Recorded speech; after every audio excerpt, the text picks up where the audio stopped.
The Buried Giant, Chapter 15, Part 4. Whiston turned away from the pit to look at the old knight. "What kind of God is it, sir, wishes wrongs to go forgotten and unpunished?" "You ask it well, Master Whiston, and I know my God looks uneasily on our deeds of that day. Yet it's long past, and the bones lie sheltered beneath a pleasant green carpet.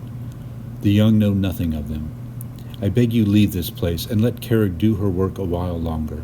Another season or two, that's the most she'll last. Yet even that may be long enough for old wounds to heal forever, and an eternal peace to hold amongst us. Look how she clings to life, sir. Be merciful and leave this place, leave this country to rest in forgetfulness." "Foolishness, sir. How can old wounds heal while maggots linger so richly, or a peace hold forever built on slaughter and a magician's trickery? I see how devoutly you wish it, for your old horrors to crumble as dust. Yet they await in the soil as white bones for men to uncover. Sir Gawain, my answer is unchanged. I must go down into this pit." Sir Gawain nodded gravely. "I understand, sir." "Then I must ask you in turn, Sir Knight, will you leave this place to me and return now to your fine old stallion that awaits you below?" "You know I cannot, Master Whiston." "It's as I thought.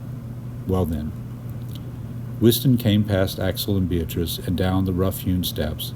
When he was once more at the foot of the mound, he looked around him and said in a quiet, quite new voice, "Sir Gawain, this earth looks curious here. Can it be the she-dragon in her more vigorous days blasted it this way? Or does lightning strike here often to burn the ground before new grasses return?" Gawain, who had followed him down the mound, also came off the steps, and for a moment or two the two of them strolled about randomly like companions, pondering at which spot to pitch their tent. "It's something always puzzled me too, Master Whiston," Gawain was saying, "for even when younger she remained above, and I don't suppose it's Carrig made this blasted ground. Perhaps it was always thus, even when we first brought her here and lowered her into her lair." Gawain tapped his heel experimentally on the soil. "A good floor, sir, nevertheless." "Indeed," Whiston, his back to Gawain, was also testing the ground with his foot. "Though perhaps a little short in width," remarked the knight. "See how that edge rolls over the cliffside? A man who fell here would rest on friendly earth, sure enough, yet his blood may run swiftly through these burnt grasses and over the side. I don't speak for you, sir, but I'll not fancy my insides dripping over the cliff like a gull's white droppings." They both laughed, and then Whiston said, "A needless worry, sir. See how the ground lifts slightly before the cliff there? As for the opposite edge, it's too far the other way, and plenty of thirsty soil first." "That's well observed. Well then, it's no bad spot." Sir Gawain looked up at Axel and Beatrice, who were still up on the ledge, though now with their backs to the pit. "Master Axel," he called cheerfully, "you are always the great one for diplomacy. Do you care to use your fine eloquence now to let us leave this place as friends?" "I'm sorry, Sir Gawain. You've shown us much kindness, and we thank you for it. Yet we're now here to see the end of Carrig. And if you'll defend her, there's nothing I or my wife can say on your side. Our will's with Master Whiston in this matter." "I see it, sir. Then let me ask at least this of you. I don't fear this fellow before me. Yet if I should be the one to fall, will you take my good horse back down this mountain? He'll welcome a pair of good Britons on his back. You may think he grumbles, but you'll not be too much for him. Take my dear horse far away from here, and when you've no more use of him, find him a green, fine meadow where he may eat to his heart's content and think of old days. Will you do this for me, my friend?" "We'll do it gladly, sir, and your horse will be of the saving of us too, for it's a harsh journey down these hills." "On that point, sir," Gawain had now come right to the foot of the mound, "I urge you once more before to use the river, and do so again. Let horse take you down those slopes, but once you meet the river, search for a boat to take your ease. There's 10 in coins in the saddle to buy your passage." "We thank you, sir. Your generosity moves us." "But Sir Gawain," Beatrice said, "if your horse takes the two of us down, then how's your fallen body to be carried from this mountain? In your kindness you neglect your own corpse, and we'd be sorry to bury you in so lonely a spot as this." For an instant the old knight's features became solemn, almost sorrowful. Then he creased into a smile, and he said, "Now, mistress, let's not discuss burial plans while I still expect to emerge victorious. In any case, this mountain's no less lonely a spot to me than any other ground, and I'd fear the sights my ghost must witness on lower ground should this contest go another way. So no more talk of corpses, madam. Master Whiston, have you anything to ask of these friends should fortune not go your way? Like you, sir, I prefer not to think of defeat, yet only a mighty fool would believe you anything other than a formidable foe, no matter your years. So I too will burden this good couple with a request. If I'm no more, please see to it Master Edwin reaches a kind village, and let him know I considered him the worthiest of apprentices. We'll do so, sir, Axel said. We'll seek the best for him, even though the wound he carries makes his future a dark one. That's well said. Now I'm reminded I must do even more to survive this meeting. Well, Sir Gawain, shall we go to it? Yet one more request, said the old knight, and this one to you, Master Whiston.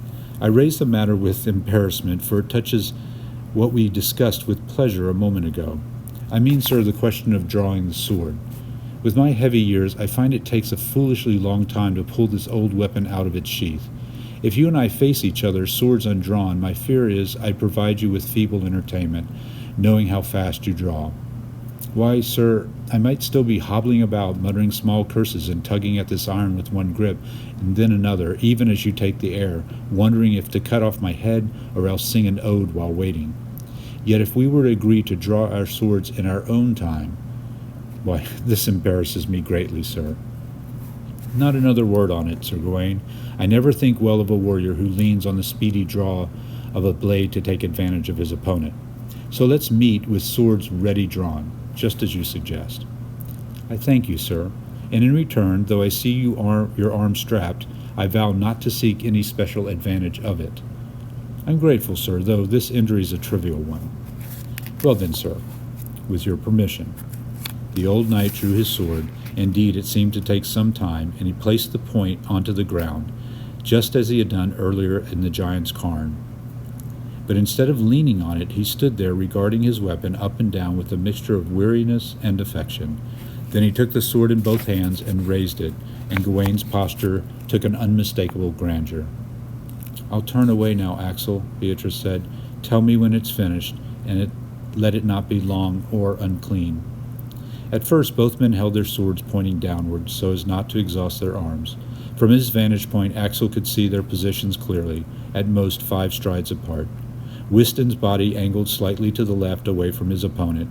They held these positions for a time, and then Whiston moved 3 steps to his right, so that to all appearances his outside shoulder was no longer protected by his sword.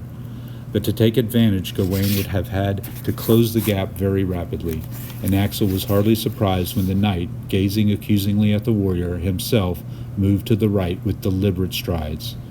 Whiston, meanwhile, changed the grip of both his hands on his sword, and Axel could not be sure Gawain had noticed the change, Whiston's body possibly obscuring the knight's view. But now Gawain was charging, his hold letting the sword's weight fall from the right arm to the left. Then the 2 men became fixed in their new positions, and to an innocent spectator they may have looked in relation to one another, practically unchanged from before. Yet Axel could sense that these new positions had a different significance. It had been a long time since he had had to consider combat in such detail, and there remained a frustrating sense that he was failing to see half of what was unfolding before him. But he knew something. Somehow, the contest had reached a critical point, that things could not be held like this for long without one or the other combating being forced to commit himself. Even so, he was taken aback by the suddenness with which Gawain and Whiston met. It was as if they had responded to a signal. The space between them vanished, and the 2 were suddenly locked in tense embrace. It happened so quickly, it appeared to Axel the men had abandoned their swords and were now holding one another in a complicated and mutual arm lock. As they did so, they rotated a little like dancers, and Axel could then see that their 2 blades, perhaps because of the huge impact of their coming together, had become melded as one. Both men, mortified by this turn of events, were now doing their best to prise the weapons apart, but this was no easy task, and the old knight's features were contorted with the effort. Whiston's face, for the moment, was not visible, but Axel could see the warrior's neck and shoulders shaking as he too did all he could to reverse the calamity. But their efforts were in vain. With each moment, the 2 swords seemed to fasten more thoroughly, and surely there was nothing for it but to abandon the weapons and start the contest afresh. Neither man, though, appeared willing to give up, even as the effort threatened to drain them of their strength. Then something gave, and the blades came apart. As they did so, some dark grain, perhaps the substance that had caused the blades to fasten together in the first place, flew up into the air between them. Gawain, with a look of astonished relief, reeled halfway round and sank to one knee. Wystan, for his part, had been carried by the momentum into turning a near circle, and had come to a halt, pointing his now liberated sword towards the clouds beyond the cliff, his back fully turned to the knight. "God protect him," Beatrice said beside him. And Axel realized that she had been watching all the while. When he looked down again, Gawain had lowered his other knee to the ground. Then the tall figure of the knight fell slowly, twistingly, onto the dark grass. There he struggled a moment like a man in his sleep, trying to make himself more comfortable, and when his face was turned to the sky, even though his legs were still folded untidily beneath him, Gawain seemed content. As Wystan approached with a concerned stride, the old knight appeared to say something, but Axel was too far to hear. The warrior remained standing over his opponent for some time, his sword held forgotten at his side, and Axel could see dark drops falling from the tip of the blade onto the soil.